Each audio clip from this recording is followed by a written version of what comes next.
एक शेर है आज ये हूँ तमने आ માંડ મળી એકાંતું એટલે કહું છું। उर्दू का शेर है, सुनिए। वो मिले जो रास्ते में, बड़ा प्यारा शेर है, सीधे साधे शब्दों में। वो मिले जो रास्ते में तो बस इतना कहना उससे, वो मिले रास्ते में तो बस इतना कहना उससे, मैं उदास हूं, मैं अकेला हूं, मेरे पास आके रोए।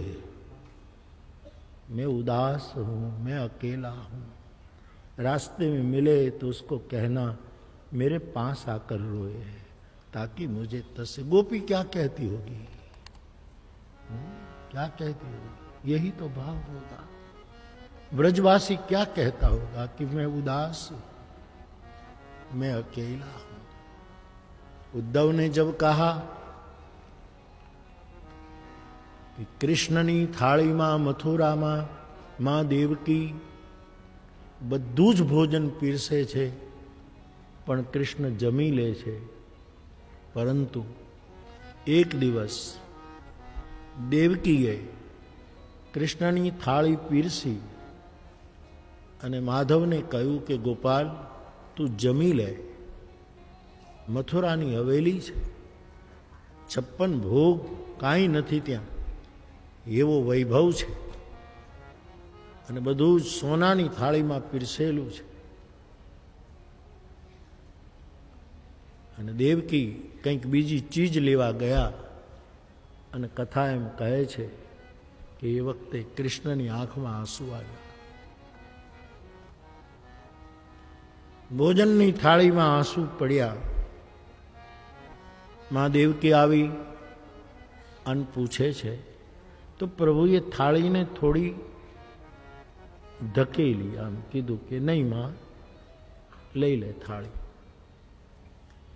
દેવકીને ધક્કો લાગ્યો કે આજ કેમ ન જમ્યો, શું થયું?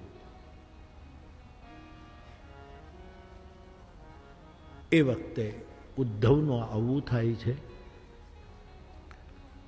અહીંયા દેવકી રડે છે, અહીંયા કૃષ્ણ ઉદાસ છે। मैं उदास हूं, अकेला हूं, मेरे पास आके रोए। उद्धव तो सखा छे कृष्णना, कृष्णस्य दयित सखा, એવું ભાગવતકાર કહે છે। એક વર્ણ છે ઉદ્ધવ અને કૃષ્ણનો, બે જણા આમ પીઠ ફેરવીને ઊભા હોય તો ઓળખી શકાતા નથી કે કોણ કૃષ્ણ છે અને કોણ ઉદ્ધવ છે।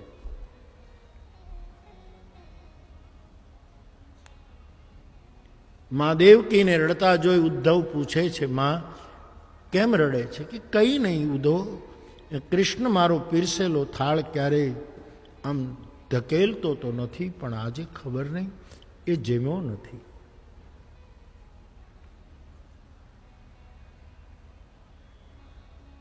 एने शुं थयुं, एने कोण याद आवे छे?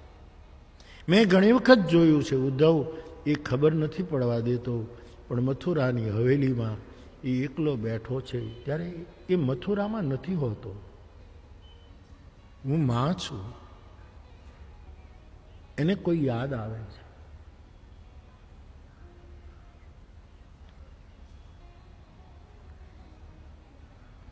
वो मेरे जीवन पर अजीब असर करता है, मेरे दिल की तमाम खबर रखता है, मैं अगर उसे भूल भी जाऊं तो मुझे याद करने के ये तमाम हुनर भी रखता है। उसके पास सब हुनर है किसी को याद करने का। आदमी उसे भूल भी जाए लेकिन क्रिएटर आपने नहीं भूलतो, ये आपने याद राखे। तो देवकी कहे छे मने खबर नहीं पड़ती कि कृष्ण क्यारेक क्यारेक आटलो उदास केम रहे छे। तो पूछना એને કઈ મજબૂરી છે, અને આખરે પાછી માં છે।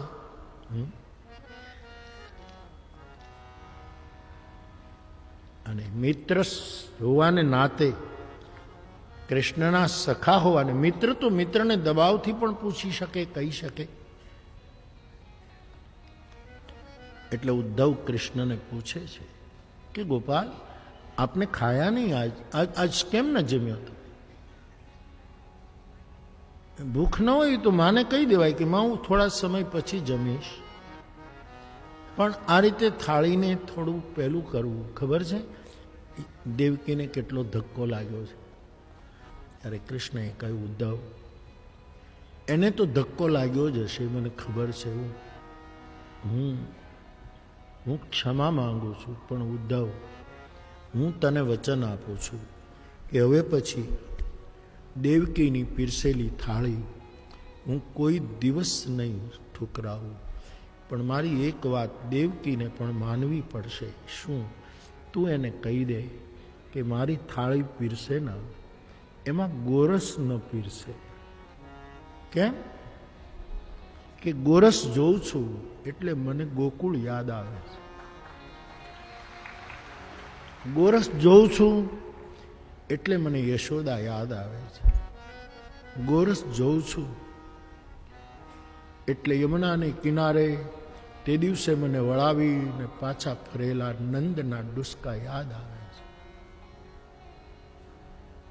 અને ઉદ્ધવ, મેં યશોદાને કહેલું કે માં, હું દુનિયામાં ગમે ત્યાં રહીશ, બધી જગ્યાએ બધાનું ભોજન લઈશ, પરંતુ માં, ગોરસ હું બીજા કોઈના હાથનું નહીં ખાઉં.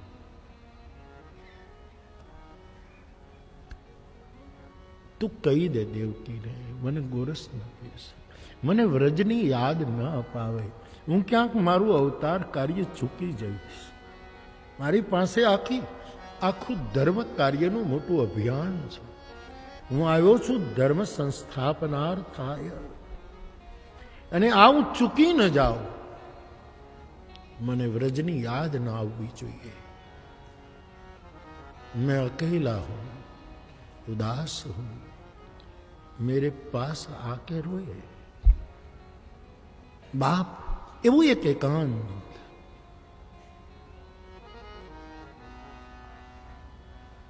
અને પછી ઉદ્ધવ એમ કહે કે તમે આટલા બધા વ્રજને યાદ કરો છો તો પછી કેમ જતા નથી? બોલે, હું નહીં જઈ શકું, પણ ઉદ્ધવ એક કામ કર, તું જા. મારી માને મળ, મારા પિતાને મળ, મારા એ પ્રેમીજનોને મળ. જબ જદુવંશ કૃષ્ણ અવતારા. કૃષ્ણ કથા અદ્ભુત है, અદ્ભુત. મૂળ કથાઓ તો ત્રણ જ છે, રામ કથા, કૃષ્ણ કથા અને શિવ કથા. બાકી તો બધી ડાળીઓ છે. અદ્ભુત કથા છે હરિકથા. ડાળીઓનો મહિમા છે અવશ્ય, એને ફૂલ હોય છે, એમાં ખુશ્બુ હોય છે, પણ મૂળ છે. મૂળ છે.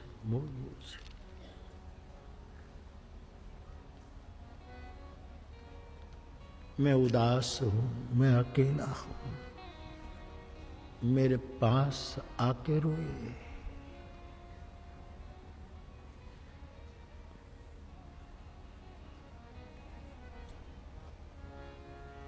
लो आ गई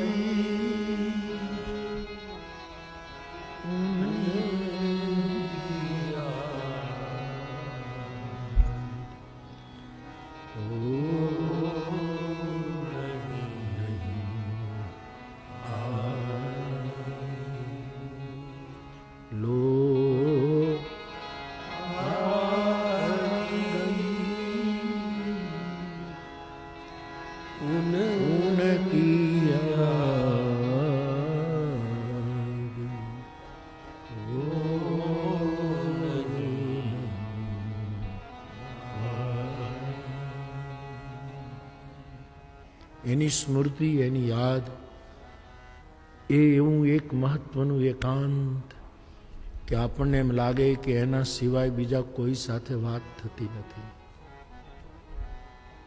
આપણને એમ લાગે કે હું હરિને સ્પર્શ કરી રહ્યો છું. હરિ સિવાય કોઈ નથી.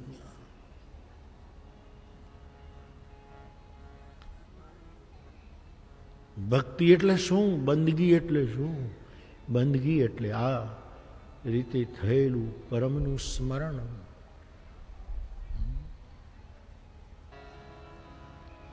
રસ જોઈએ જીવનમાં બાપ. અને તમે આટલા રસથી શ્રવણ કરો છો એ મારો થાક ઉતારી નાખે છે. મને લોકો કહે બાપુ તમે 70મું વર્ષ તમારું, તમને થાક નથી લાગતો? નહીં, મારું થાક ઉતારવાનું ઠેકાણું છે મારી વ્યાસપીઠ. થાકવાનું શું યાર? હરિભજો, હરિભજો. ઈશ્વરનું સ્મરણ કરે એને ઘરડા થવાનો અધિકાર નથી. ઘરડા થાય જેને થવું હોય એ થાય. શરીર તો શરીરનું કામ કરે, પણ ઘણા તો 16 વર્ષે ઘરડા થઈ ગયા એને મારે જવાન કરવા છે. જે ડિપ્રેસ થયા છે, જે હારી ગયા છે, જેને ધર્મ જગતે તમે પાપી છો ને તમે નરકમાં જશો ને તમે તો આવા છો ને એમ કહીને જે ધક્કા માર્યા છે એ બધાને મારે ભેગા કરવા છે.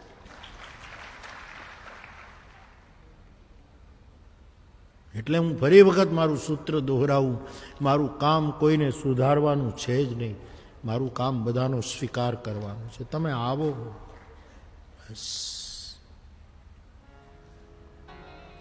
अकेला हूं उदास हूं मेरे पास आके रोए.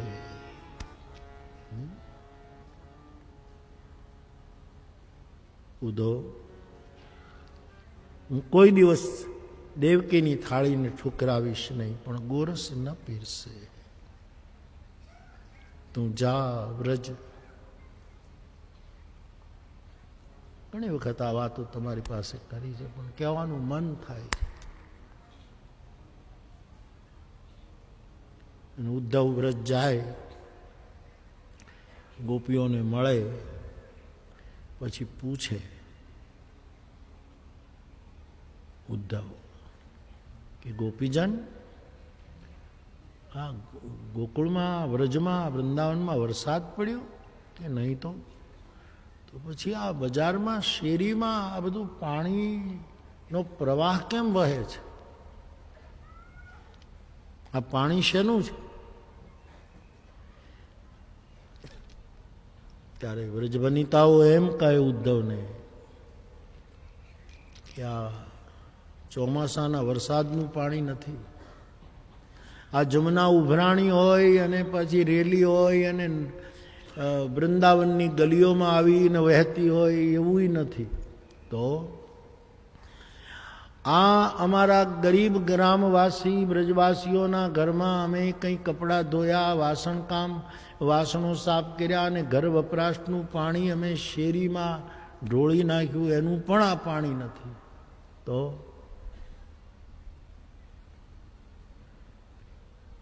આ પાણીનું ઉદ્ગમ સ્થાન તું જોયા કે આ પાણી નીકળ્યું ક્યાંથી? કે મારે નંદને ઘરે જવું છે, યશોદાને ઘરે જવું છે, કે એ તો કહીએ છીએ કે આ પાણીની ધારાએ વયો જા. પાણી જ્યાંથી આવે છે ને તો એની ધારાએ સામો ચાલ, અને આ પાણી જ્યાંથી નીકળે છે અટકી જાય એ નંદનું ઘર છે. મતલબ કે આ જમુના જળ નથી, આ વરસાદનું પાણી નથી. ઉધો આ કૃષ્ણની યાદમાં રડતા નંદ અને યશોદાના આંસુડાનો પ્રવાહ છે. આ નેત્ર જળ છે, આ દ્રગ જળ છે. નિરંતર ભક્તોને આવું એકાંત જોઈએ છે. બીજા કોની સાથે ગુપ્ત બોલ? એનો હાથ જ્યાં જાય ત્યાં એને હરિને સ્પર્શ કરવાનો, એની સ્મૃતિમાં હરિ, એના બોલવામાં હરિ, એ સિવાય આ તો ભગવત કથા મારી દ્રષ્ટિએ આપણું એકાંત છે. ભલે ભીડ હોય પણ આ એકાંત છે. એટલે ભીડ થાય એટલા માટે હું નથી કહેતો, મેં ભીડ બહુ જોઈ લીધી યાર, તમારી બધાની શુભકામનાથી. કાંઈ ઓછી ભીડો જોઈ છે મેં દુનિયામાં? લાખો લોકો સાંભળતા હોય છે. ભીડ છે પહેલાંય નહોતો કોઈ તાલ્લુક ને હવે નથી. એટલે આ હું એમ કહું કે તમે વર્ષમાં એક વખત કથામાં તમારા જુવાનોને મોકલો, એ ભીડ વધારવા માટે નથી કહેતો. એના જીવનમાં ધર્મનો રસ જાગે વીરતી, એના જીવનમાં અર્થનો રસ જાગે નીતિ, એના જીવનમાં કામનો રસ જાગે રતિ, એના જીવનમાં મોક્ષનો રસ જાગે શાંતિ. એટલા માટે આ નિમંત્રણ છે. બાપ,